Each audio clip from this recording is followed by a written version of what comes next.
जय हिंद दोस्तों, मैं सिद्धार्थ कुमार मिश्रा एक बार फिर हाजिर हूँ आपके सामने एक नए वीडियो के साथ। और दोस्तों, जो मेरा पहला वीडियो था उसके अंदर जो आप लोगों ने कमेंट किया था वो कमेंट पढ़कर मेरे को बहुत खुशी हुई और मेरी उत्साह बढ़ा, जिसकी वजह से मैं ये एक और नया वीडियो लेके आया हूँ। और जिन दोस्तों ने मेरे से कहा था कि एक और इस वीडियो को बनाए राजभरों के बारे में, तो दोस्तों इस वीडियो को पूरा एंड तक देखिएगा और कुछ जानकारियां और मैं इकट्ठे करके एक नए वीडियो के साथ हाजिर हूँ। चलिए आइए देखते हैं इस वीडियो को। और एक लास्ट में एक और रिक्वेस्ट करना चाहूंगा, इस वीडियो को भी अपने ज्यादा से ज्यादा दोस्तों तक शेयर कीजिएगा ताकि उनको भी राजभरों के बलिदान के बारे में, उनके उत्साह के बारे में पता चले।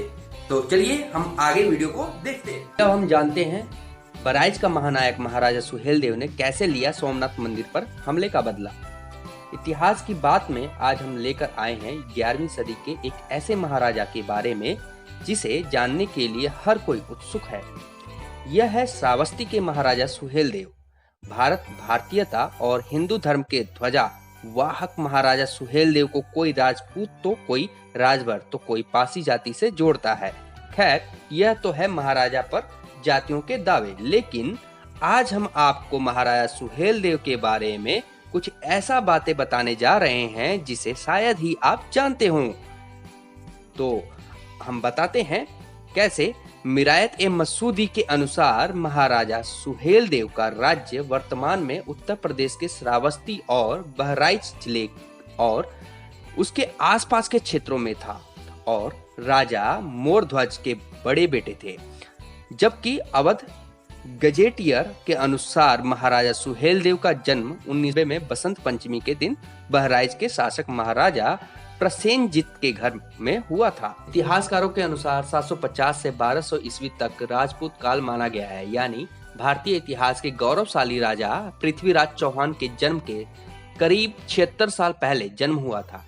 इतिहासकारों के अनुसार सालार मसूद गाजी और सुहेलदेव की जंग का जिक्र फारसी भाषा में मिरात ए मसूदी में पाई जाती है। इस पुस्तक को मुगल शासक जहांगीर के शासनकाल के दौरान अब्द उर रहमान चिश्ती ने लिखी थी। अगर पौराणों की बात करें तो उसमें भी महाराजा सुहेलदेव को श्रावस्ती और बहराइच का राजा बताया गया है।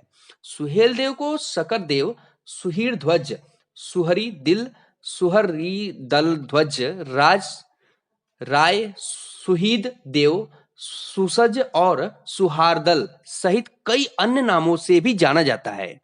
अब बात करें महाराजा सुहेलदेव के शौर्य और पराक्रम की, तो उन्हें मुस्लिम आक्रामकता मसूद गजनवी और उसके भतीजे सैयद सालार मसूद गाजी का अंत तक कर दिया था। हिंदू धर्म ध्वज फहराने के लिए जाना जाता है। इतिहासकारों के मुताबिक सैयद सालार मसूद गाजी ने 16 वर्ष की आयु में हिंदू क्रुस, दर्रा और सिंधु नदी को पार कर भारत पर आक्रमण किया। सैयद सालार मसूद गाजी सुल्तान दिल्ली मेरठ होते हुए गाजीपुर तक आ पहुंचा।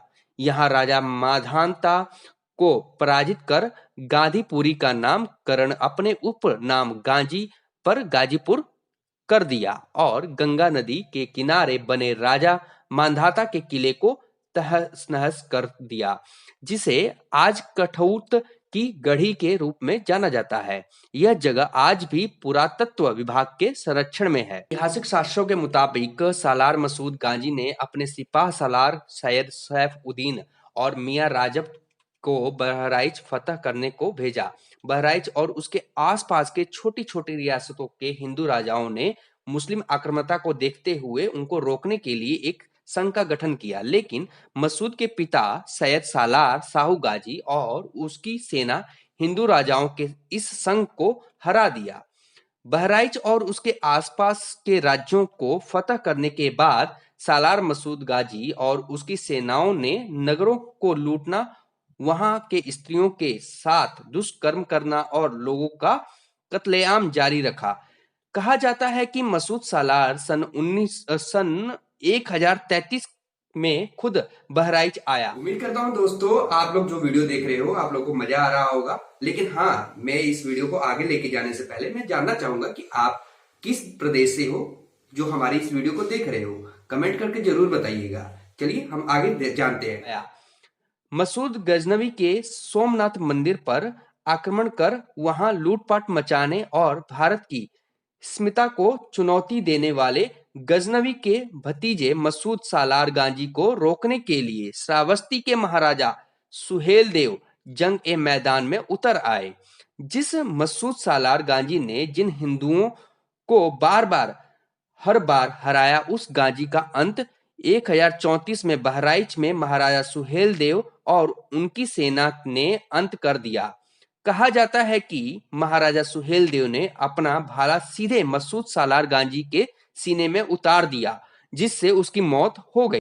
विभिन्न जाति समूहों ने सुहेल देव को अपने आप में से ही एक के रूप में दर्शाने का प्रयास किया। मिरात ए मसूदी के मुताबिक सुहेल देव भर थारू समुदाय से संबंधित थे। बाद के लेखकों ने उनकी जाति को पासी, भारपासी, हालांकि इतिहास के पन्नों में गुम राजपूतान कालीन इस महानायक का नाम चर्चा में तब आया जब 1940 में बहराइच के एक शिक्षक ने महाराजा सुहेल देव पर एक लंबी काव्य रचना की। उन्होंने अपनी कविता में महाराजा सुहेल देव को जैन राजा और हिंदू संस्कृत के उद्धारकर्ता के रूप में निरूपित किया। इससे पहले राहुल सांस्कृत्यायन ने भी महाराजा सुहेल देव का उल्लेखन 7वीं के बच्चे में किया है।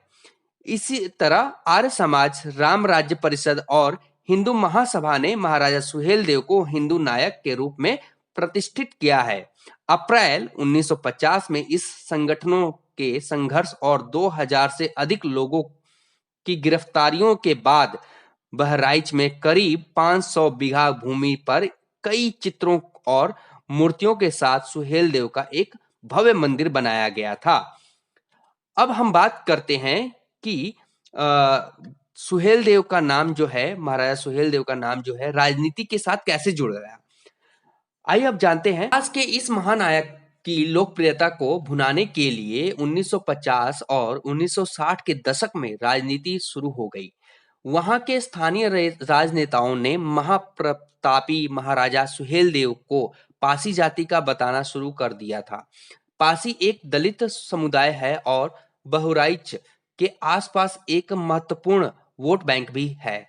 वोट बैंक की राजनीति इतनी तेज हुई कि धीरे धीरे पासी समाज ने महाराजा सुहेल देव को अपनी जाति के सदस्य के रूप में महिमा मंडित करना शुरू कर दिया। जातियों की राजनीति को आगे बढ़ाते हुए बहुजन समाज पार्टी ने दलित शासित करने के लिए महाराजा सुहेल देव की इस्तेमाल किया। अब भला इस सियासत में भाजपा और सपा कहां पीछे रहने वाली थी। उन्होंने भी दलितों को अपनी तरह आकर्षित करने के लिए इस महाराजा सुहेल देव का राजनीति इस्तेमाल शुरू कर दिया, जिन्होंने जाति को नहीं, जिन्होंने हिंदू और हिंदुस्तान को प्राथमिकता दी थी। अब इसी क्रम को आगे बढ़ाया है सुभाषपा यानी सुहेल देव भारतीय समाज पार्टी के मुखिया ओम प्रकाश राजभर ने। महाराजा सुहेल देव का स्वर्णिम इतिहास सहित और सियासत से होते हुए अब सिनेमा तक पहुंच गया है। महाराजा सुहेल देव पर लिखी अम्बरीश त्रिपाठी की पुस्तक भारत का रक्षक महाराजा सुहेल देव बनी फिल्म की रूपरेखा पर्दे पर आ रही है। महाराजा सुहेल देव की हिंदू जनमानस में लोकप्रियता का अंदाज इसी से लगाया जा सकता है कि इस पुस्तक की अब तक 55,000 से अधिक प्रतियां बिक गई हुई हैं। तो दोस्तों मेरे को कमेंट करके बताइएगा, क्या आपने भी इस पुस्तक को खरीदा है कि नहीं खरीदा है। और अगर नहीं खरीदा है तो दोस्तों आप अगर महाराजा सुहेल देव के बारे में अधिक जानना चाहते हैं तो उस पुस्तक को खरीद के जरूर पढ़िएगा। और बहुत जल्द इस पुस्तक की एक बहुत अच्छी फिल्म भी बनने जा रही है, जो कि आप बहुत जल्द सिनेमा घरों में भी देखेंगे। तो पुस्तक जो लोग नहीं खरीदना चाहते, जो लोग पैसा नहीं खर्चना चाहते, तो उनको बहुत जल्द मौका मिलने वाला है कि वो अपने नजदीकी के सिनेमा घरों में जाकर महाराजा सुहेल देव के ऊपर बनी फिल्म का पूरा आनंद लेंगे। उम्मीद करता हूं तो ये वीडियो बहुत पसंद आई होगी। तो अगर ये पसंद आई है तो इस वीडियो को लाइक कीजिएगा, सब्सक्राइब कीजिएगा और ज्यादा से ज्यादा लोगों को शेयर कीजिएगा। हम मिलेंगे फिर अगले वीडियो में, तब तक के लिए धन्यवाद। जय हिंद।